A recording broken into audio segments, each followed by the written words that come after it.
What if everything you want in life, money, confidence, freedom, success, clarity, is not blocked by luck, intelligence, or circumstances, but by one missing skill you were never taught?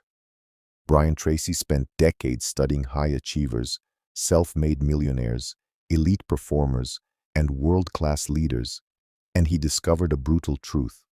The difference between people who get what they want and people who don't is not effort, it's direction. Most people work hard every day and still go nowhere because they have no clearly defined goals. This book is not motivational fluff, and it is not about dreaming.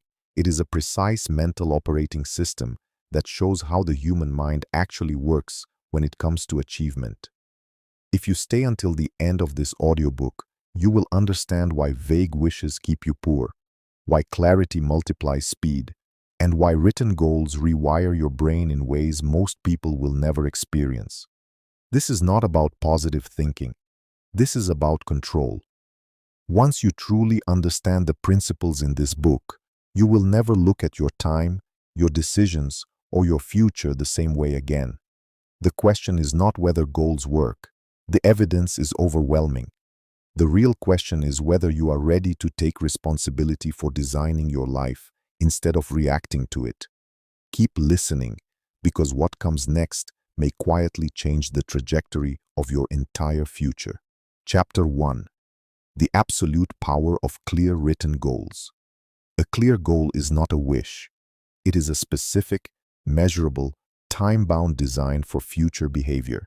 The central premise of Brian Tracy's system is simple and non-negotiable. Clarity multiplies speed. Without a definite aim, you wander, exert effort in many directions, and interpret success as random.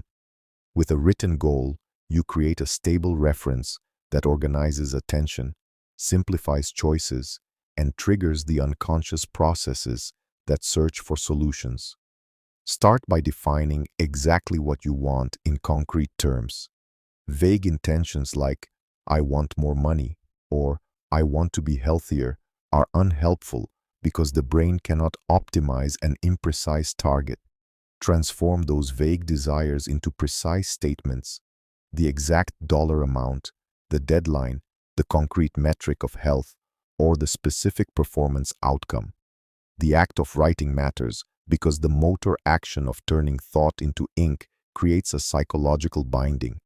Studies and experience show that people who write goals are far more likely to act on them. But it is not enough to scroll a list and forget it. A well-constructed goal has 5 elements: clarity of outcome, measurable criteria for success, a fixed deadline, a written plan of action, and a clearly stated reason that anchors the goal to deeply felt values. The reason acts as motivational fuel when daily tasks are mundane or setbacks arrive. Next, break the major goal into hierarchical sub-goals: monthly, weekly, and daily. This decomposition changes a remote aspiration into a sequence of tiny, achievable steps. For example, if your goal is an extra $50,000 in revenue within 12 months, work backward to determine monthly revenue targets, the number of new customers required, the conversion rate you must maintain, and the daily outreach actions that produce the necessary lead flow. Each link must be explicit and testable. Accountability increases the probability of follow-through. Commit your written goals to someone you respect or to a public forum. The external social cost of failure raises adherence. Pair accountability with a short scheduled reporting ritual, a weekly check-in that records progress against key leading indicators rather than waiting to judge by lagging outcomes. Leading indicators are the daily and weekly signals that forecast future success: calls made, proposals submitted, pages written, or workouts completed.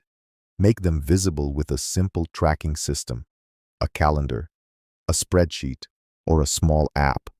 Visibility converts private intent into observable behavior and prevents rationalization. Use specific time block commitments on your calendar tied directly to goal tasks. The human brain values the scheduled more than the hoped for. Once the task is calendared, it becomes an obligation rather than an option. Protect these slots ruthlessly by treating them as non-negotiable. If interruptions arise, have a short script to defer them politely and reschedule. Anticipate obstacles and pre-plan responses. Write a one-page contingency plan for the top 3 risks that could derail each major goal and assign an immediate mitigation strategy for each. This isn't pessimism, it's pre-commitment to resilience. Each time you record a temporary failure, log the lessons in a few sentences and adjust the micro-plan rather than abandoning the goal. Lastly, rehearse success mentally. Brian Tracy emphasizes visualization as a method to program emotional states and reduce anxiety. Spend 2 minutes daily imagining the specific scene of achievement in sensory detail, the numbers, the environment, the reactions of others, and then follow with a short set of actions for the day. Visualization alone is insufficient, but combined with written planning and daily execution, it aligns internal expectation with external behavior. Clear, written goals convert vague desire into deliberate practice. They focus attention, simplify decisions, and create the accountability structure that sustains action. Start today. Write one specific goal, set the deadline, list the measurable criteria, break it into 30-day milestones, and schedule the first week's actions. That single disciplined exercise will change the architecture of your time and begin the cascade that turns intention into reality. Chapter 2. Planning backwards from your deadline. Strategy, priorities, and the power of deadlines. Once a goal is written, the critical next move is to plan backward from the deadline. Working backward is a strategic discipline that ensures every day's actions are logically connected to the final outcome. Start with the end state, the exact date when your goal must be achieved, and map the milestones you must reach along the way. This reverse engineering makes the plan actionable and identifies the critical path, those tasks that, if delayed, will postpone the entire project. The planning backward routine begins with 3 layers: the 12-month view, the 90-day sprint, and the weekly daily checklist. The 12-month view captures major milestones and resource needs. The 90-day sprint is the tactical execution window where you test assumptions and generate momentum. The weekly and daily checklists convert strategy into behavior.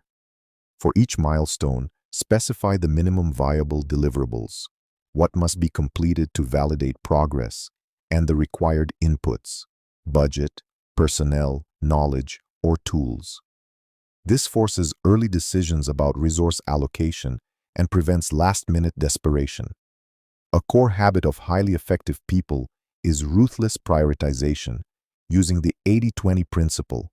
Identify the 20% of tasks that will produce 80% of the results and assign your best time to them. Operationalize this by ranking daily tasks into A, B, and C categories, where A tasks directly move you toward the milestone, B tasks are supportive, and C tasks are low value. Complete A tasks first during your peak energy windows, your highest quality focus time, so fatigue doesn't degrade decision quality. Time blocking is the tactical implementation of this priority structure. Schedule long, uninterrupted blocks, ideally 90 to 120 minutes, for A tasks and guard them. Use short transition rituals to enter deep work, a 2-minute breathing reset, a 1-sentence intention for the block, and removing all distractions. The daily rhythm should include a morning prioritized focus session and an evening 10-minute review that notes what was accomplished, what must shift tomorrow, and one micro-experiment to improve process. Decision-making speed improves when you define clear rules for common scenarios. Predefine decision criteria for vendor selection, hiring, or spending so you don't lose momentum to indecision. Create simple templates for frequent proposals or repetitive tasks. These reduce cognitive load and increase quality through standardization. Resource leverage is another essential habit. Identify where you can buy time by delegating or automating routine tasks, and focus your personal energy where your unique skills produce the most value. Delegation must be intentional. Create short standard operating procedures for tasks you offload and a rapid feedback loop to ensure quality improves over time. Contingency budgeting is critical. Reserve a fraction of time and capital for experimentation, small bets that may produce asymmetric returns while keeping the main runway protected. This prevents either reckless diversification or rigid tunnel vision. When setbacks occur, use the three-step recovery ritual. Accept the setback without self-blame. Extract one concrete lesson and immediately schedule the corrective micro-action. Rapid correction prevents small errors from compounding into project failure. Deadlines are psychological amplifiers. Public, tight deadlines increase motivation because they raise the social and temporal cost of delay. Use interim reporting to an accountability partner or small group to create external pressure and constructive feedback. Finally, measure progress with leading indicators and short feedback cycles. Weekly metrics should show movement in the inputs you control, not just the final outcome. If a leading indicator stalls, you can pivot quickly without losing months of time. Planning backward from the deadline turns abstract goals into a chain of logical actions, resource decisions, and prioritized daily behavior. It eliminates the illusion that progress will magically happen and replaces it with an engineered path that respects human attention, energy, and organizational limits. Use this framework. Define the end, map milestones, prioritize ruthlessly, time block tasks, automate or delegate low-value work, reserve experimental capital, and enforce quick learning loops. This disciplined architecture is the engine that turns intention into measurable progress. Chapter 3. Time Management, Focus, and Beating Procrastination with Daily Rituals. Time is the only non-renewable resource, and how you structure it determines whether written goals become fulfilled promises or perennial aspirations. Effective time management under Brian Tracy's approach is not busy work. It is the disciplined allocation of attention to high-value activities through deliberate routines. Start with the absolute priority, doing the most important thing first. Every morning, choose the single most impactful task, the one that moves your primary goal forward, and complete it before you check email or respond to messages. This eat the frog habit leverages morning energy and prevents the day from filling with low-value noise. Build a daily rhythm around energy cycles. Identify your peak productivity window, often the first 2 to 4 hours after waking, and protect it for deep work. Schedule routine administrative tasks during low-energy periods and reserve short, focused meetings for midday blocks. Time blocking with clear boundaries is fundamental. Calendar your day in chunks dedicated to specified outcomes and treat those blocks as non-negotiable appointments. To maintain focus within blocks, use attention technologies. A simple 2-minute breathing ritual to start, a visible timer to create urgency, and a brief post-block reflection that records one measurable result. Minimize context switching by grouping similar tasks together. Switching cognitive modes wastes energy and reduces output. Procrastination is rarely about laziness. It is about fear, ambiguity, or poor planning. Beat procrastination by reducing initiation friction. Make the first step tiny and obvious. If writing a report feels daunting, commit to writing one paragraph or for 15 minutes. The small action lowers resistance and often leads to extended productive sessions. Use the 5-minute rule. When you catch resistance, promise yourself 5 minutes of work. Often 5 minutes turns into full completion. Accountability structures also defeat procrastination. Public commitments, short report-back rituals, and micro-deadlines provide external pressure and quick feedback that sustain momentum. When working in teams, a short daily stand-up, where each member states their single priority for the day, creates social focus and reduces diffuse activity. Manage interruptions by creating firm protocols. Set 2 or 3 office hours for meetings and inquiries. Outside those times, use an autoresponder or a brief scripted reply that promises a scheduled response. This preserves deep work and reduces reactionary fatigue. Email and communication hygiene is essential. Process email in timed batches, 2 or 3 times daily, and use a triage method. Delete, delegate, defer, or decide. Convert important threads into calendar actions immediately so the inbox becomes a signal, not a task list. Digital tools should assist, not fragment. Use a single trusted task manager, disable non-essential notifications, and create a minimalist environment for focused work. Rest and recovery are not optional. They are performance multipliers. Short movement breaks, hydration, and scheduled recovery windows increase total productive hours. Use micro rests, 3 to 5 minutes of movement after each 60 to 90-minute block to restore attention. Chapter 4. Confronting fear, managing risk, and breaking the paralysis of uncertainty. Fear is the single largest hidden tax on performance. It siphons energy, narrows attention, and converts possible gains into imagined catastrophes.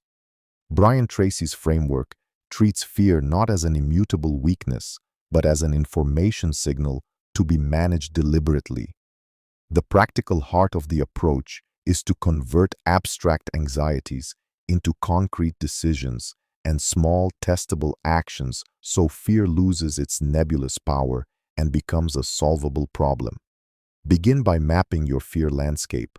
List the top 5 fears that relate to your major goal: failure, rejection, loss of security, embarrassment, or financial risk, and write a 1-sentence worst-case scenario for each. Making the worst case explicit performs 2 functions. It demystifies the anxiety and allows you to compute realistic costs and mitigation steps. Next, convert the abstract reaction into a risk management plan. For each named fear, specify a preventive step, a minimum viable mitigation if the problem occurs, and an exit threshold that defines when to stop an experimental path and switch to the contingency.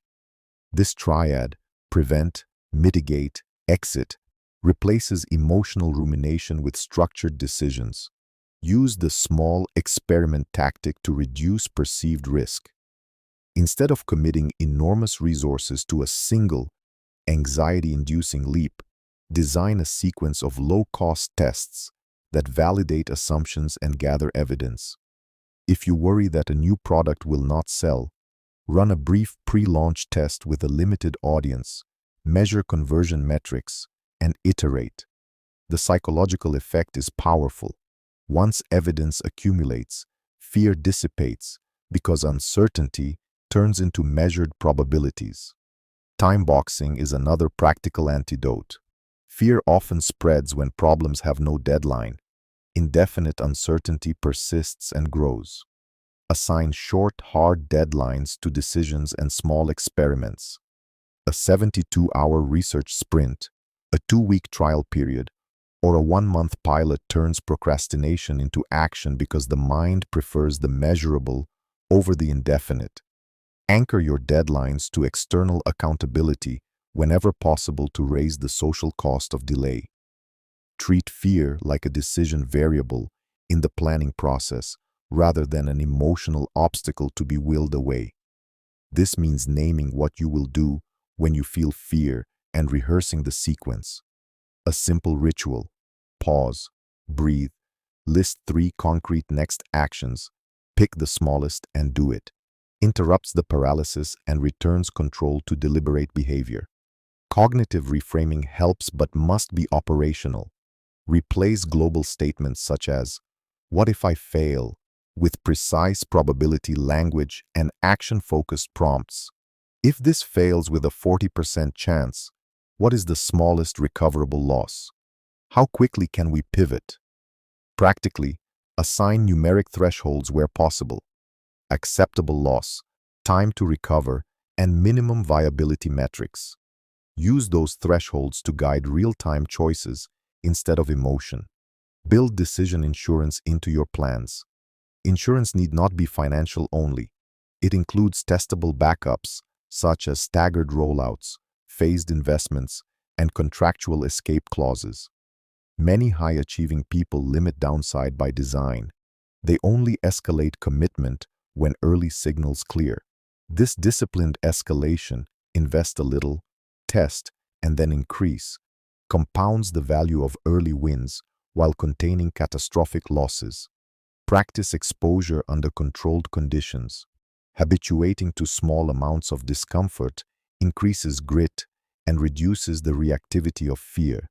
If public speaking terrifies you, commit to 3 low-stakes presentations to a friendly audience in the next 30 days, each slightly more challenging.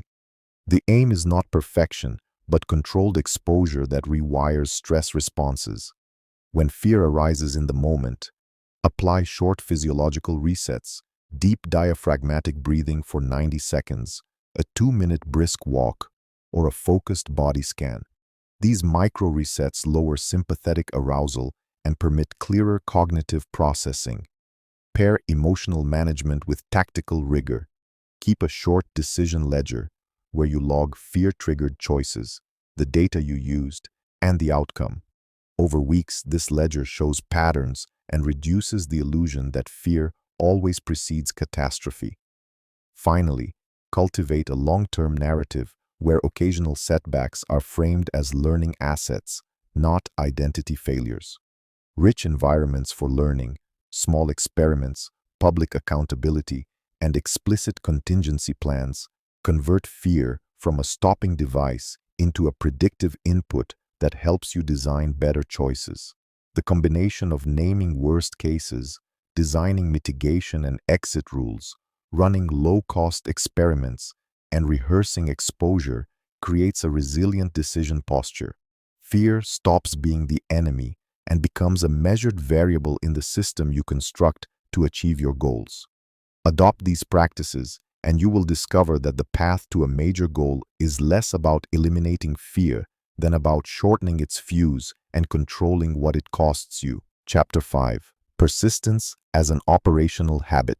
Momentum management and the discipline of daily incremental action. Persistence is widely praised but poorly operationalized. People say, "Be persistent," without instructing how to convert that virtue into repeatable, daily behavior. Brian Tracy's practical lesson is that persistence is not heroic stubbornness. It is a system of tiny, defensible actions that accumulate, adapt, and survive setbacks. The first rule is to standardize the minimal daily commitment that counts as progress. For any major goal, decide the smallest action that signals continuation: a single sales call, 500 words, 1 networking email, or 10 minutes of focused practice, and record completion each day. The key is consistency over intensity. A daily 10% step sustained for months outruns intermittent 100% pushes. Use visible tracking to convert private effort into public evidence. A simple daily checklist, a public streak, or a shared progress board. Visibility reinforces identity because repeated completion becomes a social and psychological cue that you are someone who follows through. Momentum management relies on calibrated scaling. When initial consistency is achieved, scale horizontally. Add frequency before increasing intensity or duration. Horizontal scaling reinforces habit strength and reduces the risk of burnout. For example, increase sessions per week from 3 to 5 before lengthening each session substantially. This sequencing preserves reliability while progressively expanding capacity. Plan for plateaus and design micro-variations to break them. Persistence without adaptation is a recipe for wasted effort. When progress stalls, run a short diagnostic. Which input metrics are flat? Is the environment eroding the habit? Use a 7 to 14-day tweak. Shift times, alter prompts, or change context, and measure the effect. Small adaptive changes often unlock renewed momentum without abandoning the core habit. Reserve emotional credit through identity affirmations. Persistence depletes morale when immediate results lag. Counter this by recording micro-wins, small qualitative improvements, lessons learned, or partial successes, and review them weekly. This practice preserves the long-term vision in heavy phases and reduces discouragement.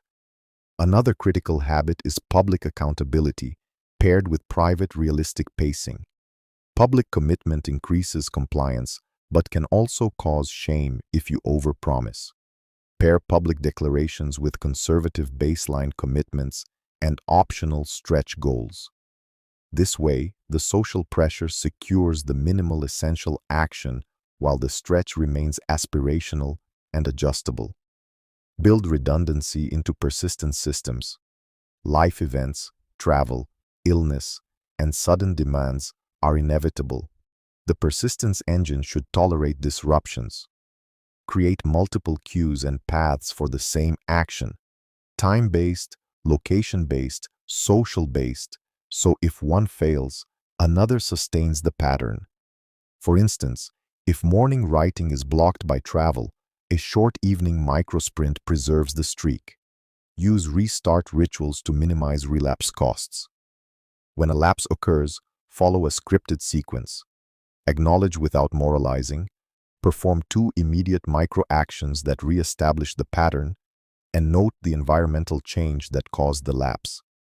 This fast recovery prevents a single miss from fragmenting the identity loop. Persistence is also a strategic resource allocation decision. Reserve a fixed capacity, time, money, cognitive bandwidth, for the pursuit and protect it against opportunistic distractions. Implement blocking rules that prevent the temptation to chase every new idea. Each additional initiative must pass a one-page filter that assesses alignment with primary goals and projected ROI.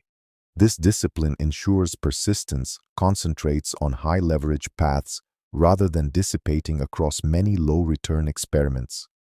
Finally, cultivate a narrative of iterative achievement rather than an all-or-nothing mindset.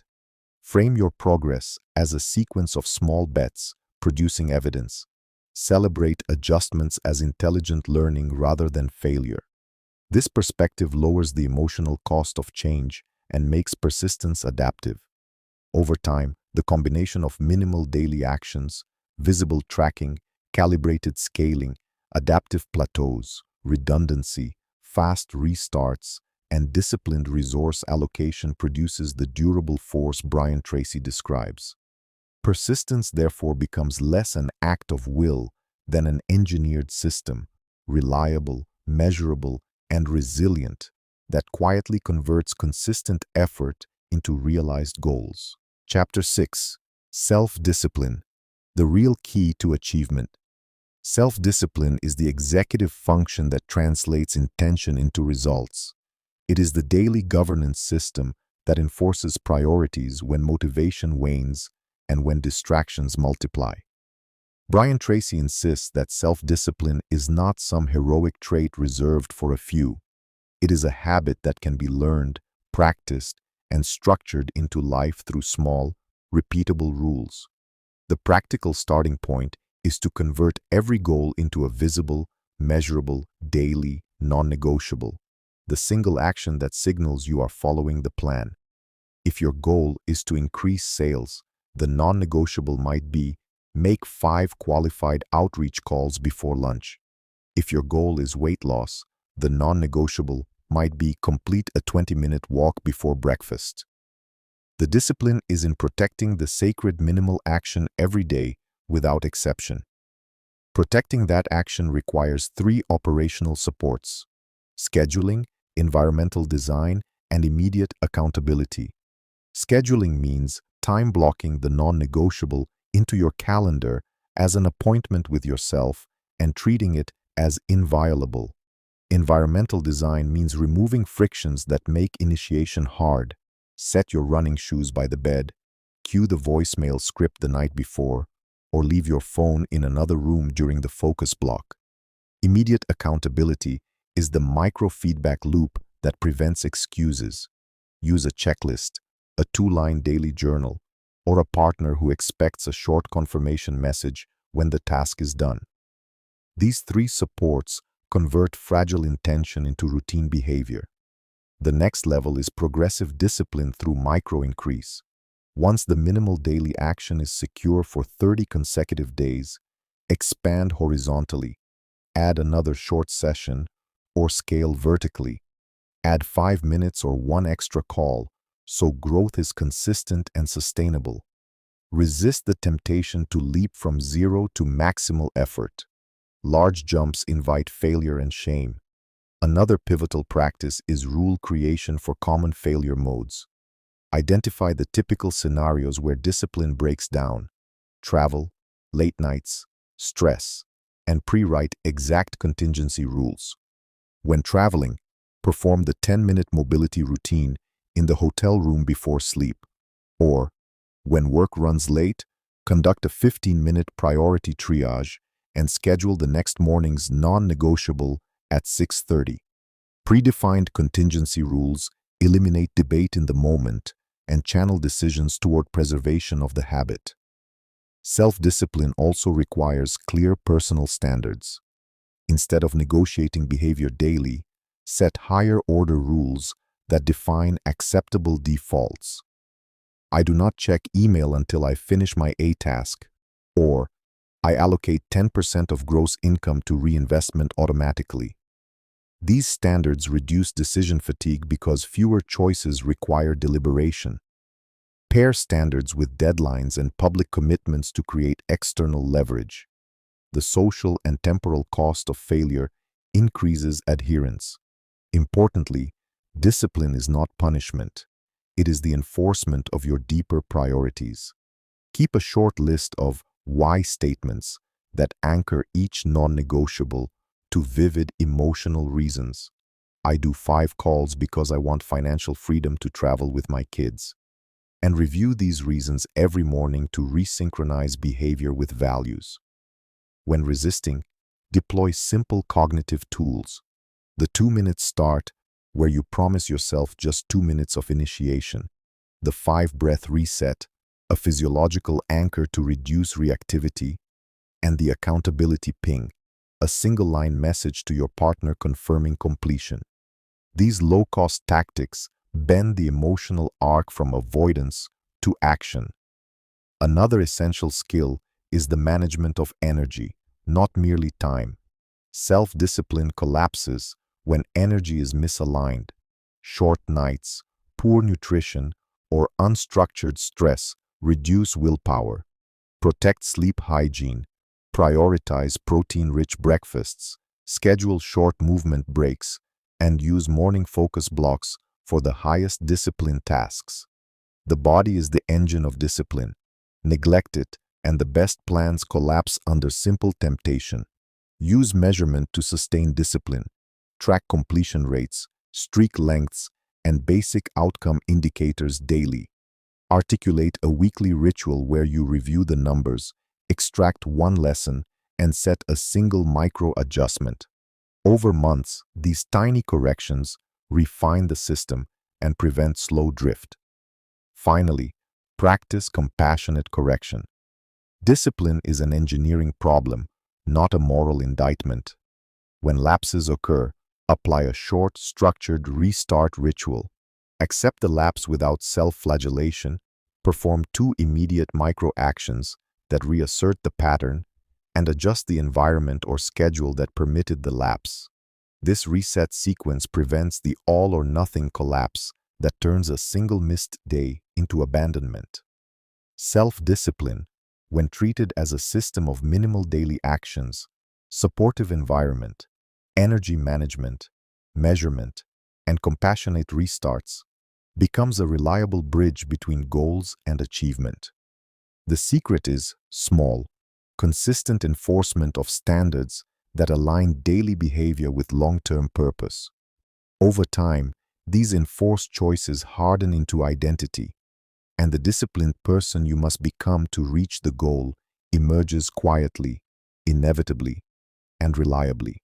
Chapter 7: Leadership, Influence, and Building a Supportive Environment. Goals are not achieved in isolation. Even personal objectives benefit immensely from a supportive environment, mentors, and the capacity to lead oneself and influence others. Brian Tracy highlights that leadership begins with self-leadership, the daily ability to set direction, keep commitments, and model standards, then expands outward into influence and the architecture of your network. The first practical element is to construct a leadership scaffold for your life. A concise mission statement, a one-page action plan that links goals to roles, and a short weekly communication ritual that keeps stakeholders, partners, mentors, team members aligned and informed. The mission statement clarifies the North Star and becomes the filter for decisions. The one-page plan converts strategy into accountable tasks. The weekly ritual ensures visibility and reduces the need for persistent persuasion later. Influence is earned through competence, reliability, and generosity. To build influence quickly, adopt 3 daily habits. Do your primary promise first each day so your competence is visible. Fulfill small promises immediately to create a track record of reliability. And practice targeted generosity. Introduce 2 people a month, share a useful resource, or give a short piece of advice without expecting return. These modest behaviors compound. People remember those who consistently deliver and those who give help before asking. Mentorship and advisory relationships accelerate progress. Seek mentors not only for inspiration, but for specific, actionable feedback. A high-value mentorship relationship is reciprocal. Prepare a 15-minute update in advance, pose 2 tight questions you need solved, and propose 1 experiment you will run and report back on. Mentors are most generous with people who show discipline, clarity, and a rapid learning loop. Demonstrate these traits consistently, and the quality of advice you receive will improve dramatically. Building your team or support network requires deliberate selection and onboarding rituals. Whether formal employees or informal advisors, set simple standards. Define expected behaviors for communication, decision-making, and feedback. Provide a short onboarding one-pager that shows how you prefer priorities set and decisions escalated. And implement a 30-day trial sprint where new contributors deliver a small, visible outcome. A ritualized onboarding reduces ambiguity and accelerates trust. Influence also depends on clear, persuasive communication.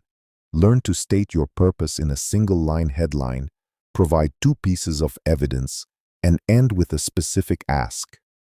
This compact pattern reduces cognitive load for others and makes it easier for them to help. When asking for help, frame requests in terms of benefit to the other person. What will they gain? How little time it takes, or a clear next step, because reciprocity needs perceived value to trigger. Leadership requires feedback systems designed to be safe and frequent. Replace infrequent performance monologues with short weekly check-ins that focus on obstacles, support needed, and 1 improvement experiment. Encourage upward feedback by asking 2 simple questions. What should I stop and what should I start? Answer publicly and adjust. Responsiveness increases respect and models the change you seek. Organizationally, create micro-rituals that reinforce the culture you want. A 2-minute opening where people state the day's single most important outcome, a brief public recognition for small wins, and a weekly lessons learned note that publicizes experiments and results. Rituals normalize behavior and make desired habits visible, which accelerates adoption across networks. Boundary setting is a leadership act often neglected. Protect the essentials, your deep work blocks, family time, and recovery, by communicating them clearly and setting escalation norms for emergencies. People respect leaders who guard priorities because it demonstrates seriousness and models behavior for others. Influence also flows from managing perceptions through consistent follow-through and by making small successes visible. Keep a short public ledger or weekly summary that highlights tiny wins and learning. Visibility not only attracts help, but also builds momentum as more people choose to participate in visible progress. Conflict management is another leadership skill you can practice daily. Use the issue, action, impact structure in tense moments. State the specific issue, propose an immediate corrective action, and clarify the impact if unaddressed. This structure reduces reactive blame and focuses the group on repair. Chapter 8. Resource Mastery: Money, Health, Time, and Energy as Strategic Assets. Resource mastery reframes the typical goal conversation from wishful thinking to portfolio management. When Brian Tracy speaks about achieving results faster, he repeatedly returns to the same practical truth. The constraints that determine speed are not luck or talent, but how you allocate and protect scarce resources: money, health, time, and energy. Mastery of these assets is not glamorous. It is mundane, repetitive, and relentlessly practical. The first principle is visibility. You cannot manage what you do not measure. For money, this means a weekly cash map that records inflows, outflows, and runway. For time, it means a 14-day time audit that shows where attention leaks. For energy, it means a short diary that tracks sleep quality, nutrition, and subjective focus ratings each day. Make these measures easy: 1-line daily entries and a 5-minute weekly review. The visibility creates truth where rationalization once lived. Second, apply allocation rules. Top performers do not make allocation decisions ad hoc. They use default rules that automate good choices and reserve cognitive bandwidth for strategic trade-offs. Financial defaults include automatic transfers to savings, a fixed reinvestment percentage for professional development, and a rule that at least 20% of unexpected income goes to optionality, investment or reserve, before lifestyle upgrades. Time defaults include protected deep work blocks in the morning and a strict 3-meeting per day cap. Energy defaults mean daily movement, sleep priority, and a micro-rest protocol between work blocks. Defaults reduce friction and prevent small decisions from compounding into large losses. Third, treat your body as a business asset. Short-term sacrifices for throughput are common, but long-term neglect of sleep, nutrition, or movement destroys capacity. Implement minimal, high-leverage health practices. Consistent sleep window, protein-rich breakfasts, 20 minutes of movement or mobility daily, and 2 mini breaks for short walks or breathing exercises during long work sessions. These simple practices return disproportionately by increasing cognitive clarity, reducing irritability, and preserving decision quality. Fourth, design time as a capital allocation exercise. Use the 90-10 rule in calendaring. Spend 90% of your best focused hours on the top 10% of your priorities. That top 10% is identified by reverse planning from your major goal. those tasks that are truly on the critical path. Protect those hours with clear protocols, no meetings during deep work windows, an assistant or script to triage interruptions, and a single-line default reply to reschedule non-urgent asks.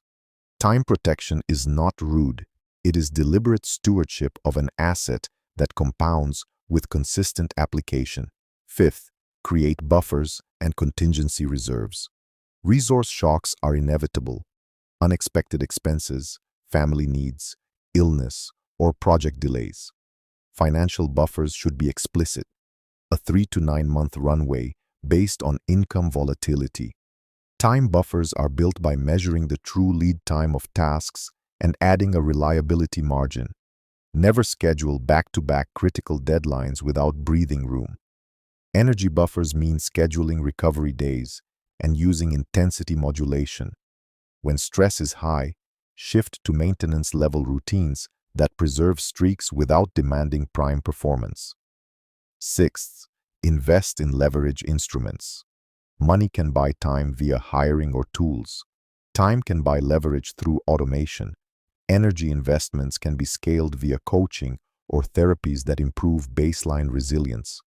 Identify the small, affordable investments that multiply your productive hours. An automated invoicing system that saves 2 hours weekly, a productivity tool that reduces email triage time, or a short coaching package that reorients workflow and eliminates recurring mistakes. Evaluate these instruments with a simple ROI formula. Time saved times your hourly value minus implementation cost.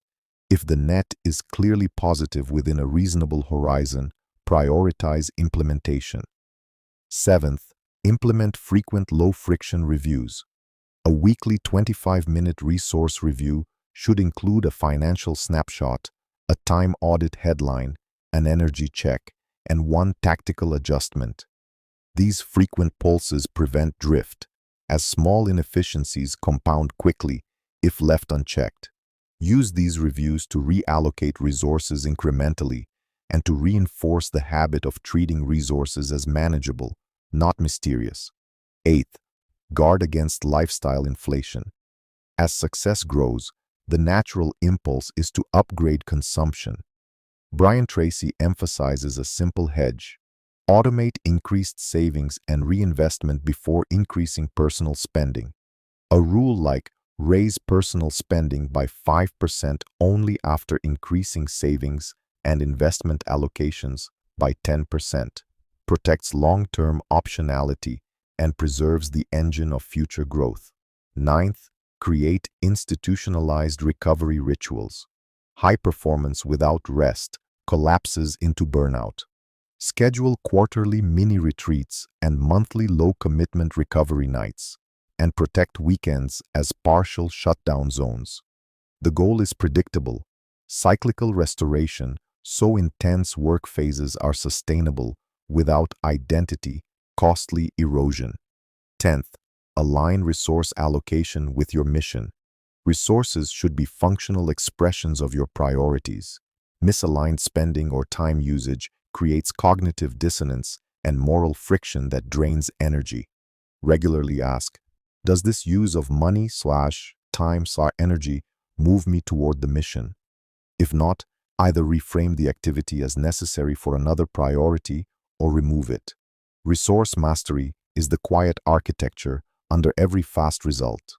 It is the combination of visibility, defaults, buffers, leveraged investments, and disciplined review that keeps you in motion under varying conditions.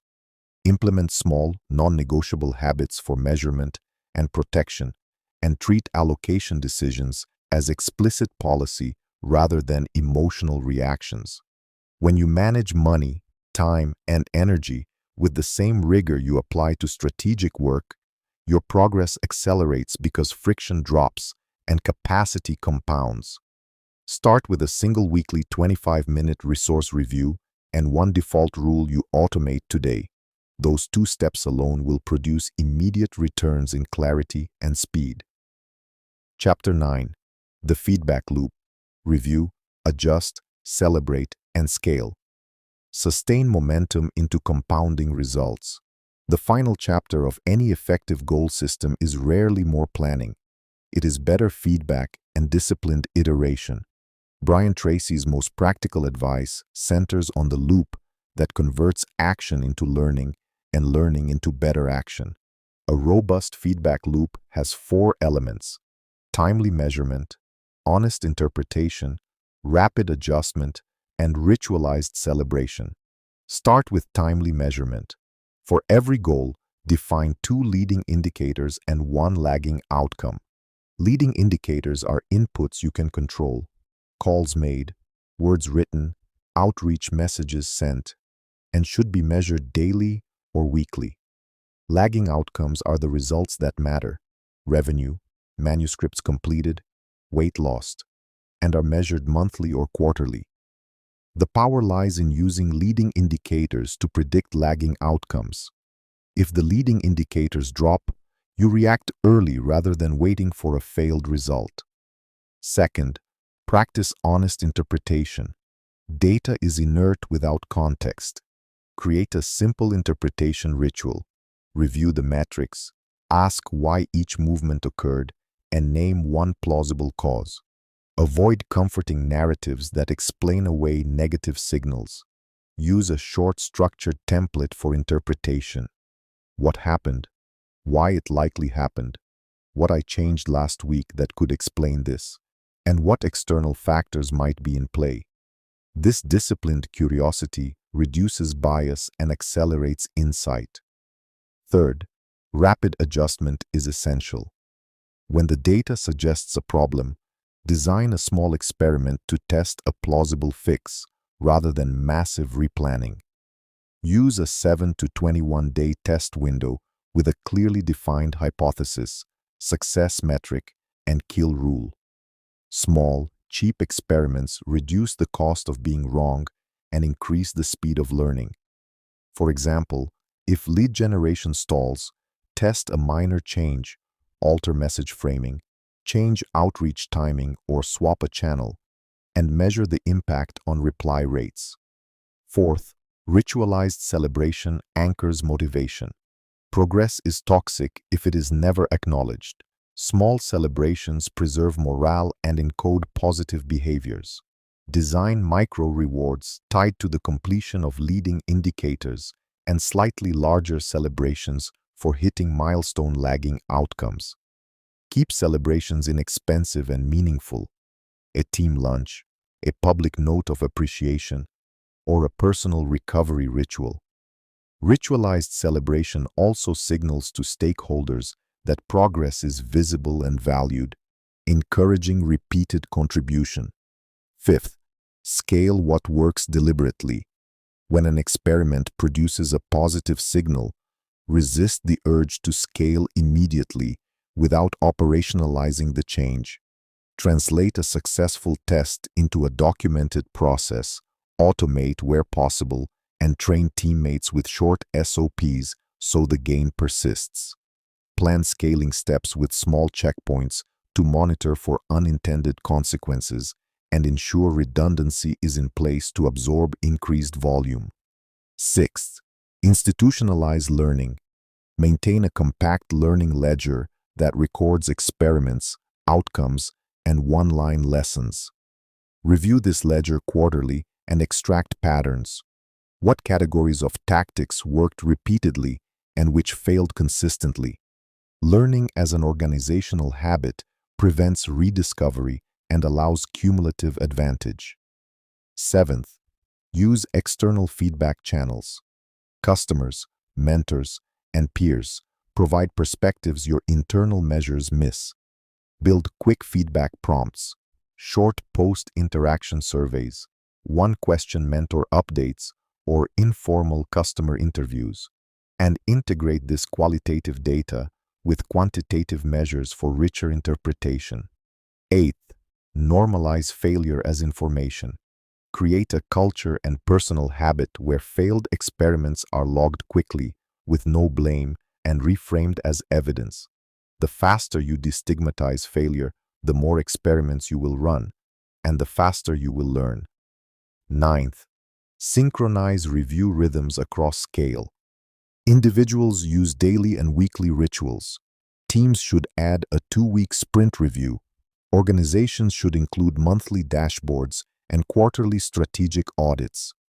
These synchronized rhythms create a cascade of information that aligns micro decisions with macro strategy. 10th, close the loop with commitment. After each review, define the single most important adjustment and commit to it publicly. Write it in a calendar block, tell an accountability partner, or post it in a shared channel. Public commitment increases follow-through and reinforces the feedback loop's completion. The feedback loop is the engine of compounding improvement. Measurement without honest interpretation is idle. Interpretation without rapid adjustment is paralysis. Adjustment without celebration collapses morale. Combine all four and you get a reliable system that turns small, daily actions into scalable, repeatable gains. Start tomorrow with a simple weekly ritual. Review 2 leading indicators. Interpret causes honestly. Run a 7-day micro-experiment if needed, and celebrate one small win. Over months, this disciplined looping transforms effort into emergent excellence and makes your written goals not just aspirational statements, but living, improving projects that accelerate toward completion. Chapter 10. Scaling success, multiplying impact, and integrating life systems. Scaling success is a distinct discipline from creating initial breakthroughs. The habits and systems that produce a first win rarely survive the stresses of growth unless intentionally redesigned. At scale, your job becomes architecture, not heroics. Begin by converting every repeatable high-value action into a system that can be documented, delegated, measured, and improved. Identify the 3 or 4 core processes that generate the majority of your results: the acquisition funnel, product delivery, client retention loop, and break each into the smallest repeatable steps. For each step, write a 1-page standard operating procedure, a 2-minute demonstration, and a small quality metric. Documentation is not an administrative chore. It is leverage. It lets you buy back cognitive time, create predictable outcomes, and accelerate onboarding. Delegation at scale follows a predictable rhythm. Teach, observe, refine, and then widen autonomy. The initial investment in training yields exponentially larger returns because skilled delegates multiply your capacity. Pair delegation with a tight feedback cadence, short daily checks while learning, weekly summaries as competence grows, and monthly outcome reviews when independence is established. Measurement must shift from inputs to scalable outputs. Unit economics, gross margin per customer, churn rate, and lifetime value per acquisition channel, so that as volume increases, you can detect small drifts before they become systemic failures. Build redundancy into critical nodes, multiple suppliers for key inputs, cross-trained personnel for essential roles, and automated backups for data. Redundancy is the insurance policy that converts fragile growth into durable expansion. Financial scaling requires deliberate capital allocation rules. Define clear thresholds for reinvesting profits into infrastructure versus distributing gains for lifestyle or dividends. Maintain a minimum cash runway that matches the volatility of your growth stage. As scale rises, complexity increases, and margin for error shrinks. Adopt staged funding of major initiatives with go, no-go checkpoints and small pilot windows, so you escalate only when early signals validate the approach. Culture scales poorly if left implicit. Convert core values into observable rituals that persist in different sizes of teams. The 5-minute stand-up that names one priority, the weekly short story that celebrates a principle in action, and the simple handoff protocol that preserves ownership during rapid hiring. Leadership at scale is about making decisions visible and predictable. Publish the decision taxonomy and the escalation ladder so teams know what to decide autonomously and what must be elevated. Influence multiplies when leaders communicate the frontier metrics succinctly, one-line headlines that everyone can repeat, and when they publicly model the trade-offs they ask others to make. Systems thinking must be embedded in hiring, recruit for learning agility and for pattern recognition rather than for narrow prior experience alone. In fast-growing contexts, the ability to learn quickly, to iterate on process, and to tolerate ambiguity outperforms static competence. Create a compact onboarding sprint for new hires that results in a visible, small win in week 1. Early wins accelerate integration and reduce costly churn. Scaling customers demands relentless focus on retention as much as acquisition. Design an automated life cycle that tracks early indicators of disengagement, drop in usage, slower response rates, declining NPS, and pairs those indicators with pre-designed interventions. A brief outreach script, a one-page checklist to diagnose friction, and a small remedial offer that repairs value quickly. Customer success becomes the multiplier of acquisition because retention compounds revenue with lower marginal cost. As you scale, guard the operating margins by institutionalizing frugality rituals. Conduct quarterly zero-based reviews on discretionary spending and require a short justification for each new recurring cost. Small, consistent leaks in expenditures escalate with growth and can silently erode strategic optionality. At the same time, invest boldly in leverage tools, automation platforms, analytics pipelines, and delegation hires when the ROI analysis is clear. Leadership at scale also demands psychological resilience and cadence. Maintain a predictable rhythm of strategic pauses, quarterly offsites for coherent reflection, monthly director reviews to align cross-functional initiatives, and weekly clear and fix sessions for tactical impediments.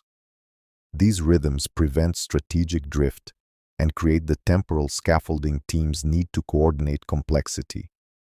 Legacy and impact require a deliberate tilt towards systems that outlive individuals. If your aim is influence beyond revenue, design knowledge artifacts, playbooks, open case studies, and simple teaching modules that can be used by others to replicate your approach. Philanthropy scales when treated as a portfolio. Allocate time and funds across high-engagement projects, strategic scalable grants, and exploratory bets. Measure social returns with the same discipline you apply to business outcomes. Define clear KPIs for impact and run short pilots before large commitments. Finally, integrate life systems so scale in work does not destroy health, relationships, or purpose. Time block non-negotiable personal rituals, family dinner, weekly recovery, physical exercise, and automate protection of those slots. Use a simple weekly rebalance to ensure work intensity is modulated by recovery capacity. When outputs must rise, align the team to increase collective output rather than allowing single-person heroics to become the default. Scaling success is therefore not about infinite acceleration. It is about designing resilient, redundant, and measurable systems that preserve culture, amplify talent, and protect the fundamental human capital that makes long-term success possible. The big rule is simple. Convert process into playbooks, people into leaders via deliberate training, and time into leverage via automation. Do this, and what once required heroic effort becomes a replicable engine that grows sustainably and with purpose. Conclusion: a practicable path.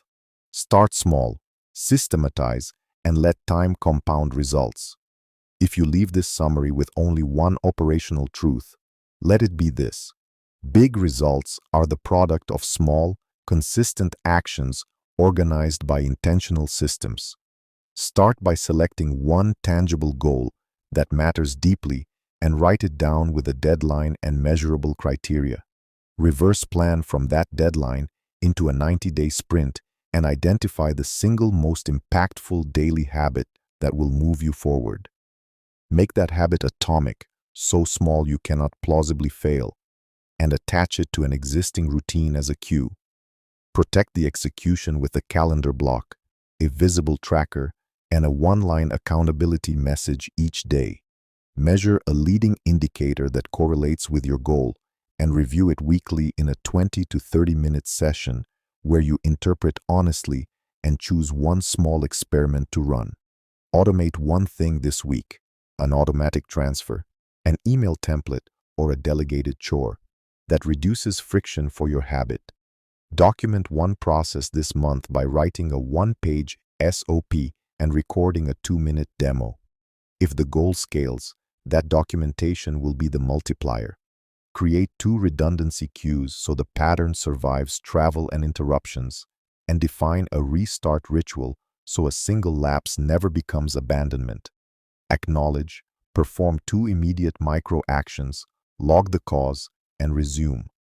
Build a tiny public accountability mechanism, a brief weekly note to a trusted peer or a short post that converts private resolve into social momentum. Every 30 days, audit one resource, time, energy, or money, and reallocate a small percentage toward the activities that move the needle.